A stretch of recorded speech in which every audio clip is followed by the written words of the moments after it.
I'll show you who I really am. Justice, righteous, keep that shit to yourselves. You and your teammates piss me off. Marvel's Spider-Man 2017. This is a cartoon that you either don't know existed or you throw in the pit of sticky action cartoons. While I think a lot of the hate has been blown up to ridiculous proportions, there is a lot to dislike in this series. I recently gave the series a rewatch, and while I found it has some low lows, it also had some good moments that captured what I liked about Spider-Man. This video will only be focusing on the first season, though I do plan to come back to the show sometime next year. But for now, let's see what the Goro Akechi Spider-Man has to offer us. Out of all the criticism leveled against this show, this is the one I 100% agree on. Hell, I think the animation is the biggest problem of this show since it puts me off from watching it at times. Now, the character designs are fine, but they become unappealing thanks to the plain art style and ugly color palette. I don't know if the production of episodes were rushed or if this was some weird creative decision they made, but this is one of the laziest art styles I've seen for an action cartoon. There's not even noticeable shading on the characters or details in the environment, which is kind of standard for a professionally produced cartoon. I mean, this is bad on its own, but when you look at Spider-Man 2017's competitors at the time, they were blowing this series out of the water in terms of animation, even if many audiences felt like they were written poorly. It's all over for you when I make my Voltron Netflix's great video. As for the writing, I feel like the series' writing is best critiqued episode by episode, since it's hard to describe the highs and lows by just talking about the characters. I'm going to give you quick reviews of each episode of Season 1 so you can get an understanding of my highs and lows of the show. Before the series came out, there was a series of shorts that detailed Spider-Man's origin story for the 1000th time. I actually don't mind this, since most people already know Spider-Man's origin story, so making it an extra instead of being in the main show was pretty smart. Unfortunately, these shorts are sloppy at best and annoying at worst. It takes Peter's love for science he brings up a lot in the series and cracks it up to unfunny comedy hijinks levels. But my biggest problem with these shorts is not letting us spend time with Uncle Ben. Uncle Ben is a very important part of Spider-Man's origin story since that's the whole reason Peter becomes Spider-Man. I honestly wish these shorts were better since I like seeing good, unique takes on Spider-Man's origin story. Horizon High Parts 1 and 2 are okay. The Uncle Ben flashbacks were fantastic, and establishes a strong bond and camaraderie between Peter Parker and his best friend Harry Osborn, which is one of my favorite things about this show, though it also establishes some of my least favorite aspects about the show, like the mostly lame jokes and unexciting action scenes. It could have been a better start, especially with how dull the Vulture and Scorpion are, but there's enough interesting ideas and setup in these episodes to make me stick around for future episodes. Osborn Academy Blue. You have these two kids auditioning to be in Osborn Academy, but then they start fighting with their gadgets, and the Jackal is there, and Gwen Stacy is there, and I really don't care because this episode relies on characters being idiots, and it's not fun to watch. Gwen is okay, but I really don't think she stands out from the rest of the cast, not to mention she has my least favorite human design of the show, and the two kids who I guess are supposed to be Shocker are just annoying. But then this episode introduces one of my favorite characters of this show, Josh Keaton as Norman Osborn. The dude is evil, and Keaton does a fantastic job amplifying the character's personality with his performance. This is honestly one of my favorite versions of Norman Osborn I've seen in Spider-Man media, but that can't save this episode from being mostly unenjoyable. A Day in the Life as the first episode I'd say is legit good. It still has a few lame jokes and unexciting fights, but the script here is decent. We see Peter getting tested by his double life as Spider-Man in a basic but enjoyable way, along with being introduced to Black Cat. I think she's pretty cool in both design and personality, but I know some people are gonna complain about her toned down sex appeal, but even if I cared about that stuff, I think they kept her playful personality intact to make me not care at all, which I already don't.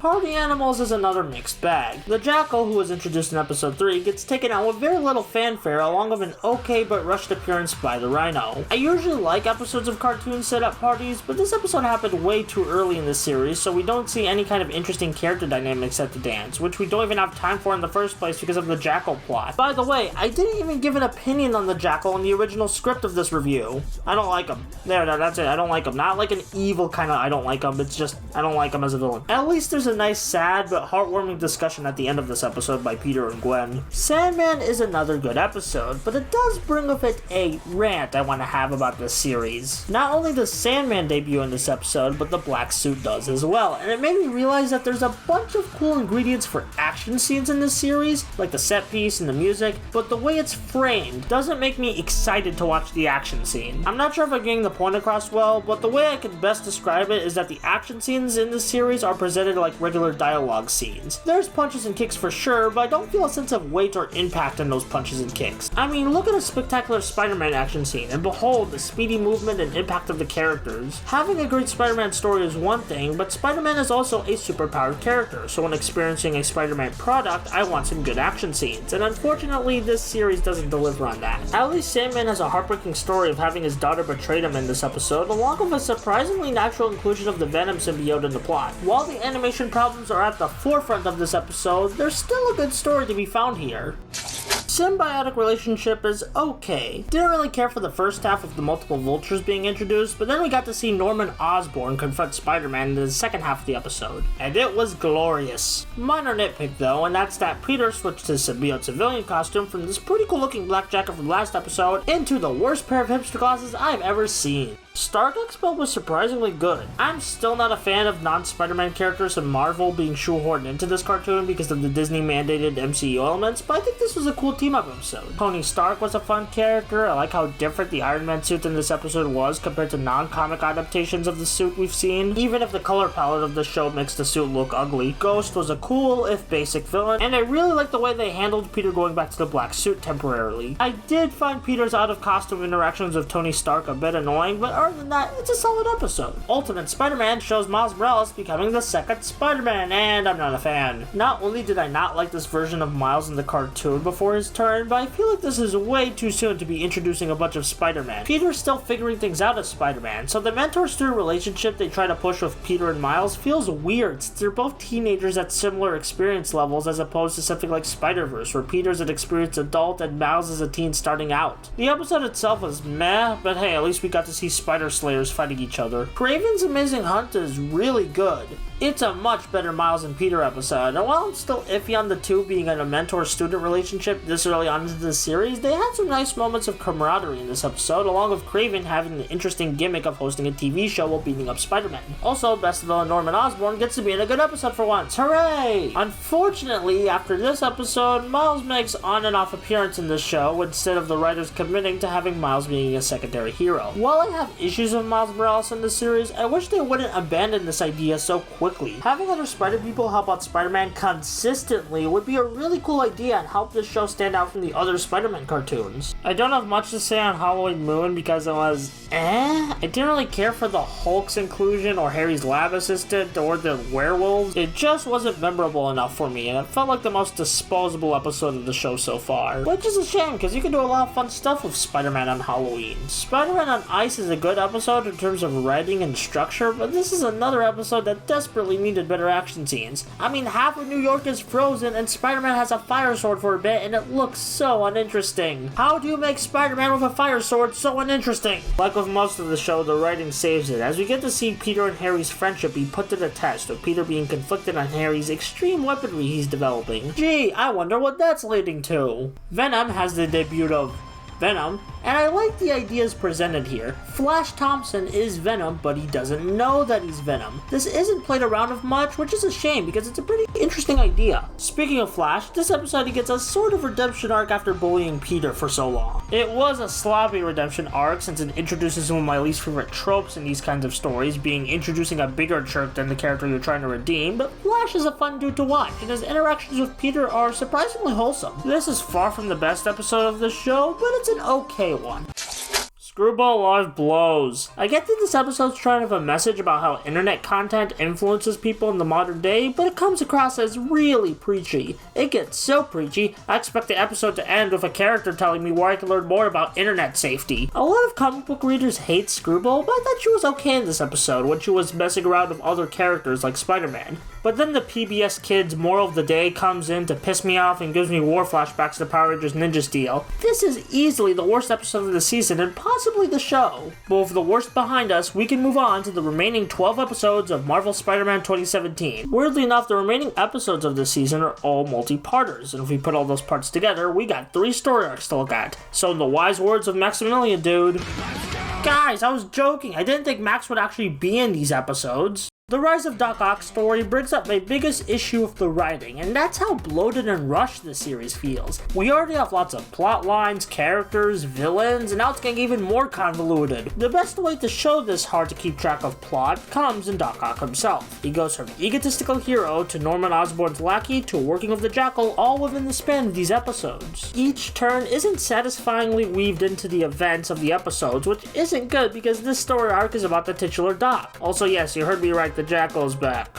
Hooray! There's still some good moments though, like Peter and Harry's friendship struggles, and some awesome appearances by Norman Osborn and the Maximilian Dude Lizard, who becomes Kaiju size. Oh my god, this is awesome! Despite the strokes of an epic story being told, this arc isn't that great. Spider Island has a disappointing first half despite the strong concept of most of New York getting spider powers. Gwen Stacy becomes Spider-Gwen, and I'm still indifferent to her, but we also get an appearance by Black Widow, who does have a cool design, but her interactions with Peter were annoying, so I didn't really care for her. Though around the halfway point when Gwen becomes a spider monster is when things start getting good.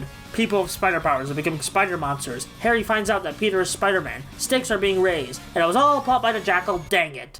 I mean, it's a great evil scheme, but I'm just not into the Jackal as a villain compared to Norman Osborn, who gets a Chad moment in this arc, being able to control himself while being a spider monster. While the first half was lacking, the second half was really good that it elevated this arc to be better than Rise of Doc Ock. And now we have the final 2 episodes of Season 1, The Hobgoblin, and I'm very happy to say that they ended Season 1 on a high note. While the Sinister Six plots suck because outside of Doc, none of these villains are compelling or fun, the rest of it is really good. Harry officially becomes the Hobgoblin, who is one of the best designs in this show, along with having some fantastic drama with Norman and Peter. Unfortunately, the ending battle didn't hit as hard thanks to the poor staging of the fight scene. Even with all those faults, this is the best multi-parter in the season by a landslide. And thus, we've come to the end of this long reviewing journey, and lots of complaints and surprising compliments were had. The Marvel Spider-Man 2017 cartoon is average. I don't think it's one of the worst things ever, especially involving Spider-Man. I mean, have you read One More Day or Dan Slott Written Silk? Though it's heavily lacking compared to the 90s and spectacular animated adaptations of Spider-Man, which I've tried not to bring up in this review, but it's true that this cartoon can't compare to those series. The fight scenes and art style are below standard from what we're getting from cartoons these days. The plotting can be very convoluted, with the writing having a lot of moments of stating the obvious and annoying dialogue, and the show often bored me with its worst episodes. But on its best days, this cartoon had some great voice acting, fun Spider-Man antics, and occasionally cool villain. I think the crew of the show did the best with the limited resources and strict guidelines Marvel gave them, but even so, it's probably the worst Spider-Man cartoon by a long shot, which I view as a win of sorts. If the worst Spider-Man cartoon is an inoffensive, average product, then you can tell that people really care about this character and why he was able to survive for decades. I wouldn't recommend watching it over the other Spider-Man cartoons, but if you want to check this show out, it won't hurt you. Just don't go in expecting anywhere near the best of Spider-Man, and you should have a fine time. It may not be spectacular,